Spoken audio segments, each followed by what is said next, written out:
राम राम जी, कैसे हैं आप सभी लोग। उम्मीद करता हूं कि आप सभी लोग स्वस्थ होंगे। इस महामारी कोविड-19 को देखते हुए मुझे एक नागार्जुन जी की कविता याद आई, सोचा आप सभी लोगों को सुनाऊं। तो आइए सुने।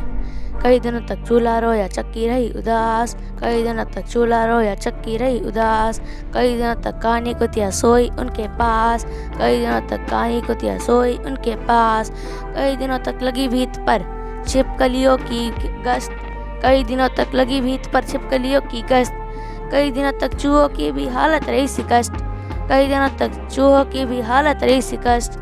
दाने आए घर के अंदर कई दिनों के बाद, भैया कई दिनों के बाद। धुआं उठा आंगन से ऊपर कई दिनों के बाद, धुआं उठा आंगन से ऊपर कई दिनों के बाद, भैया कई दिनों के बाद। चमक उठी घर भर की आंखें कई दिनों के बाद, कौए ने खुजलाई पाखे कई दिनों के बाद, भैया कई दिनों के बाद। कई दिनों के बाद भैया कई दिनों के बाद, कई दिनों के बाद भैया कई दिनों के बाद। कई दिनों तक चूल्हा रोया चक्की रही उदास, कई दिनों तक चूल्हा रोया चक्की रही उदास। उम्मीद करता हूँ आप सभी लोगों को अच्छा लगा होगा। धन्यवाद।